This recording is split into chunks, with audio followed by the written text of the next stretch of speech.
Hi, welcome back to our YouTube channel. I'm Michelle. And my name is Andy. And for today's video, we're going to be talking about Ayahuasca, a medicinal drug from the Amazon. But before we jump into the video, I quickly just want to give a disclaimer about this video. Ayahuasca is a medicinal drug, and we're just going to be talking about our experience with it. Before you decide to do something like this, make sure you do your own research, see if it's something that you want to do, as well as talk to your doctor. So keep watching.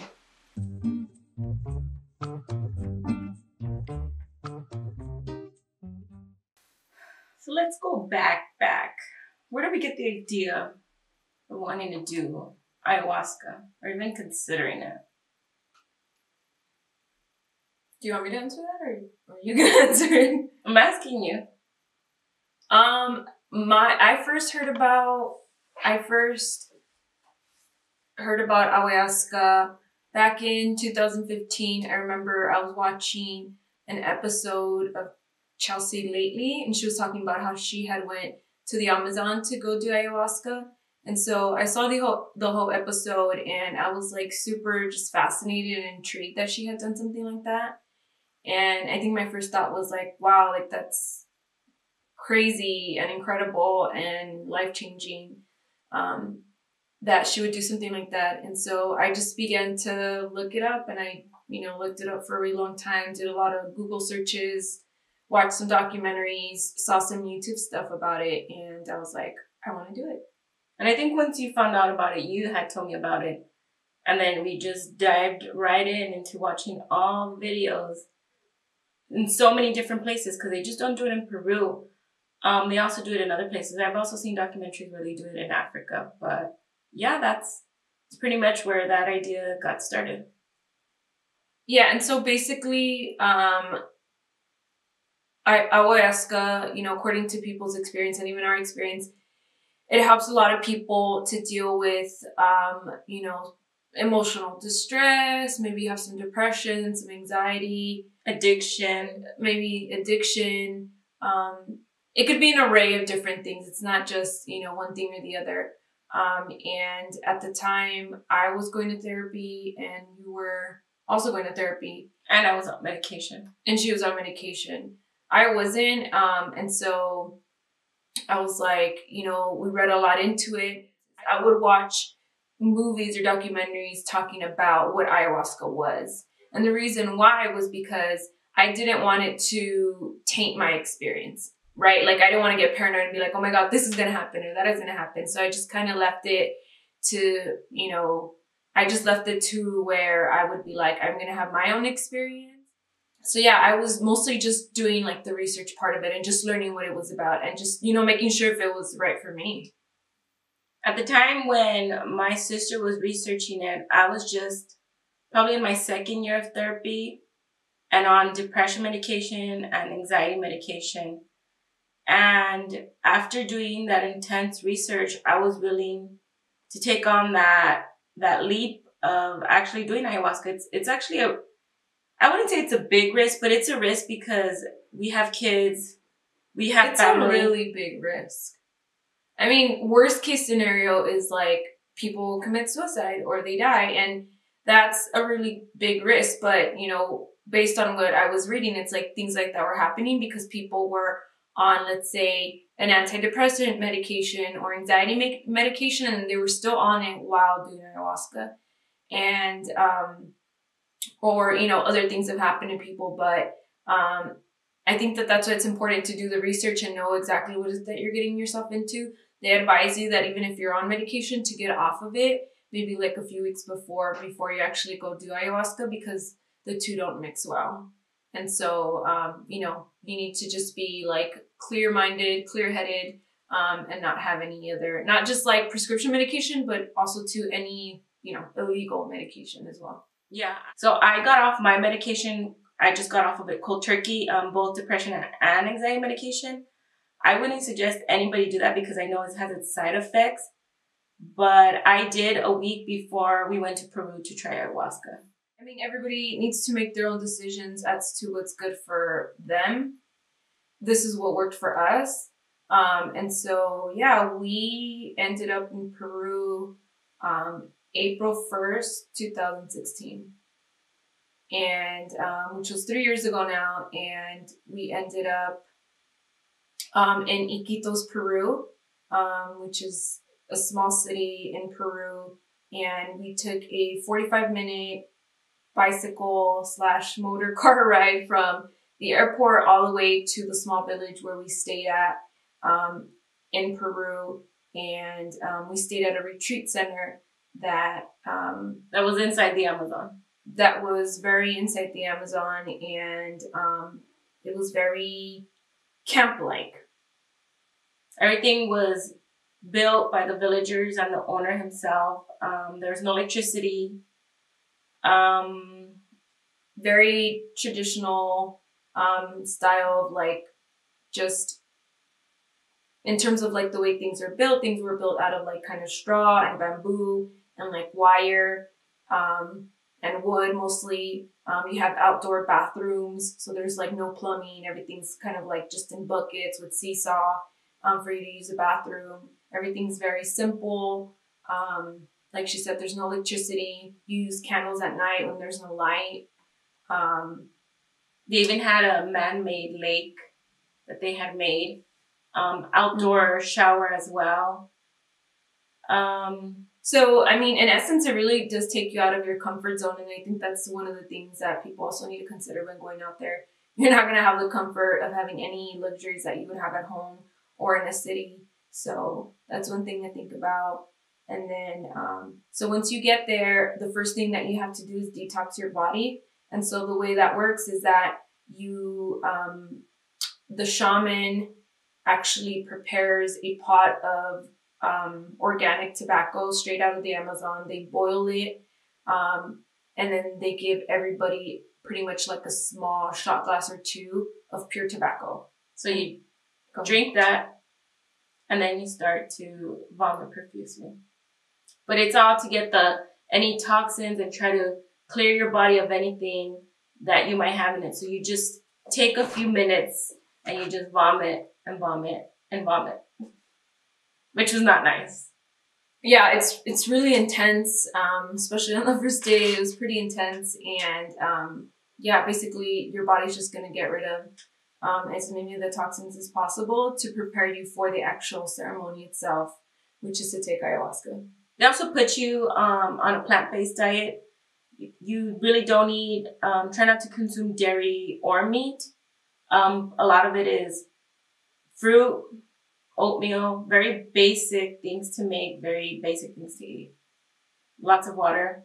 Yeah, it was mostly just fruit and vegetables, and we had very, very little meat. And so they try to keep you both on a simple diet so that you're not bringing any other toxins into your body, and also too, so that your mind is clear when doing ayahuasca. It's part of the process of being able to prepare you for the ceremony. So we were there for a week, and we only did ceremonies every other night. So on a typical day that we weren't doing the ceremony, we would do some type of cleansing. And one of the cleansing that we did was a flower bath prepared by the shaman. Another one was a sweat lodge. He prepared a pot of plants and flowers, and the whole point was to try to sweat out as many toxins as you can. And on the night of ceremony, we would eat very lightly and not have anything to eat after 3. Wear light, airy clothes, white. They advise you to take white, no dark colors. And the ceremony would start a little bit after 5. So the ceremonies were conducted in a special place called the Malacca that is kind of like shaped like an octagon, and it has like a very nice 360 view. There's mats on the floor. There's also buckets. They give you a blanket if you want one, and the whole setting is the shaman is at the head of it, and everybody just kind of makes a circle around. And it starts off by him. And everybody can look at each other. Yes. As you're sitting there preparing for the ceremony. And so basically the way it starts off is that the shaman gets the ayahuasca, prepares it, and starts, asking people how much they're gonna want. He also lights pure tobacco, and he starts smoking that to both purify the space and prepare for the ceremony. And so as he's getting started, he asks people like how much they're gonna want, right? Because there's like lower dosages and higher dosages of it, and so you pretty much get to choose, and so you take it like a shot. They don't give you very much. It's a very small cup, and you take it. It's very bitter. It's nothing. It tastes disgusting. It's not an acquired taste. It tastes disgusting. It tastes like dirt and gasoline, maybe, or something. Whoa. I've never tasted it like that. It was disgusting. And you just take it, and he's both smoking the tobacco as the ceremony begins, and he begins to sing like this type of melody. It's called an Icaros. You can actually look it up on YouTube. It's a very beautiful, beautiful song that he sings. It doesn't have any words. It's more just kind of like a tune. As the ceremony begins, you just kind of sit there and you wait for the ayahuasca to kick in. I would say it lasts, like, from what I remember, like 5 hours. Yeah, but I read online it can go up to 8 hours. But I think all of ours... I think ours lasted a little bit, like, around 5 hours. Yeah. And you just pretty much sit there and wait for it to kick in and do its thing. And everybody's journey, trip, whatever you want to call it, is completely different. One thing to keep in mind when doing ayahuasca is you have to have a very open mind about it. If you're like, oh, this is stupid or this sucks or you're not feeling it, you might not even see anything at all. No. And so you need to just be just kind of like clear-headed and just have an open mind to whatever is it that, it's going to appear during your high, and, you just got to take it for what it is. Also, to letting go of fear, because I feel like the first night when I tried it, I was a bit hesitant, and I really didn't get much out of it. And I remember when I talked to the shaman after, he was like, you need to try to let go of that fear. He's like, we're here. He's like, this is a sacred, protected place. He was like, you just need to be able to let it do its thing. And I think the second time is when I really felt it and I saw it, and I was just like, oh, okay. But yeah, those are very important things to consider, because you just will lay there and see nothing or experience nothing. Because that happened to me the first time. Yeah, and so this definitely has a very spiritual component to it. I mean, you need to believe in like some type of higher power, I think. At least that's what they're telling us, right? In order for you to get like the best experience out of it. And or just keep an open mind. And so you do three days of that. And each time you do it after the first one, they increase it just a bit, just a tad bit. If you don't want to increase it, they won't. But I know he said, he had told us, so the next time we're going to just increase it a bit more and so forth. Yeah, and so like I was saying, everybody's experience is going to be completely different. I did end up having one of those life and death experiences, and I don't want to go into too much detail about what I saw and what I experienced because it's not going to make any sense. What I will say is that this life and death experience that I'm telling you that I had, it was more like I couldn't tell reality from what I was seeing during this experience. I couldn't tell what was what. It's almost like it's as if I still can, if I open my eyes, I can see the people around me. I can see the shaman. I can see my sister. She was sitting on the right of me. But then when I would close my eyes, I would see like all these images, and it's almost having like a very vivid dream. And I wanted to like snap out of it, and you can't. You have to let like the whole 5 hours pass in order for you to like really get off of it and then be back to like, reality, right? But yeah, it's like your perception is skewed. And so if that's something that will like bug you out, you need to either mentally prepare for it or just not do it. But it really messes with your perception, and that can be really scary. I would say the best way I could describe ayahuasca, or the way they described it to me, is Since ayahuasca is a plant from the Amazon, they say that it's Mother Nature trying to show you whatever it is that you need to see to clear the path to continue on in your life. So what it does is, the whole point of ayahuasca is to help you with clarity within your life, to continue and to do better. I feel like that's the best way I could probably describe it, because that's how a lot of people in Peru would describe it, as it's Mother Nature in this plant form, trying to help you out. Yeah, I mean, I think that that's one way of putting it. And yeah, I mean, I think it's like a very beautiful journey. I think people should try it. I think, you know, there's so many people that it's helped with traumas and mental health issues. And so if that's something that, you know, that you're worried about, or something that's going on in your life, then it's something to consider. This is very, I would definitely consider this a very unconventional thing to do. I don't think a lot of doctors would agree with it, but at the end of the day, you know, we make our own choices and we decide if it's good for us, and, you know, along with all its risks. So that's, you know, those are some of the things that we experienced. So what would you say that you really got out of this whole experience when we came back? Like, did you see anything life-changing? What?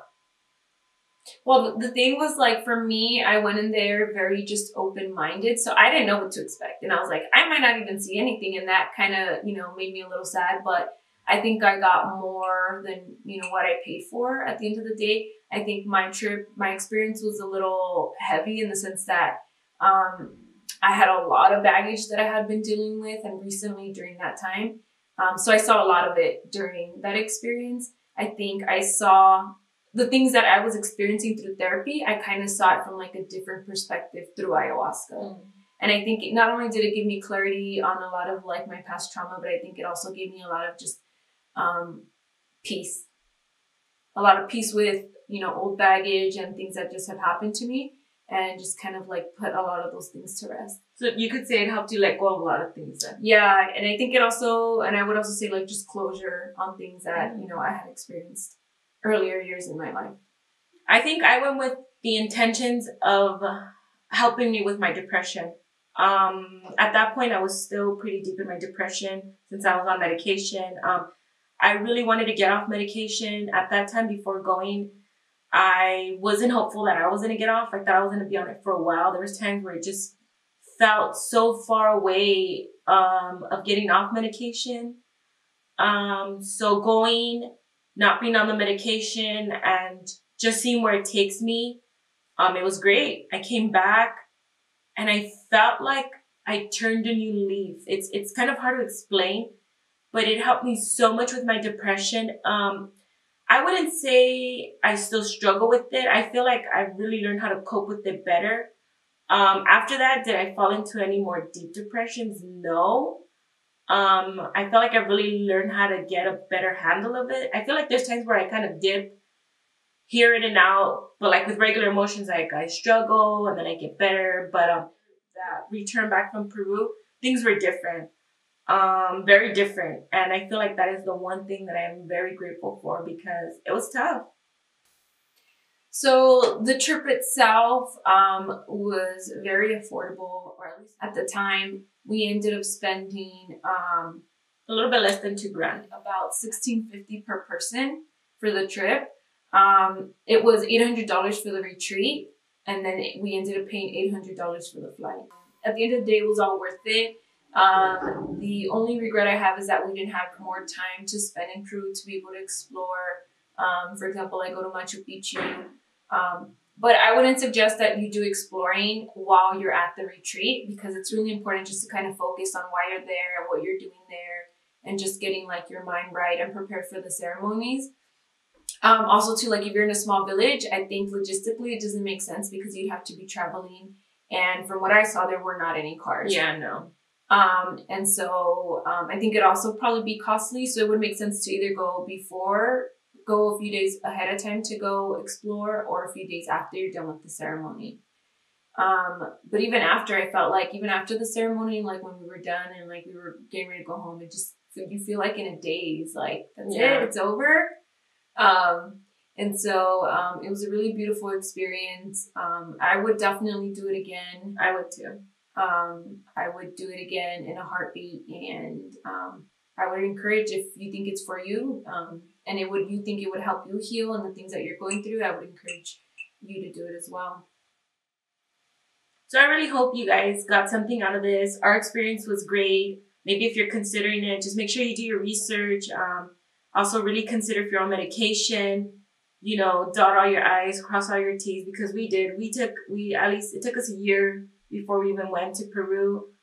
Just make sure it's right for you. I'm glad we made that choice, because it was by far one of the best risks we've taken. So please let us know if you've done anything similar in the comments. I would like to know if you've either done ayahuasca or maybe something else. Please don't forget to like, subscribe. Thanks, guys. Bye.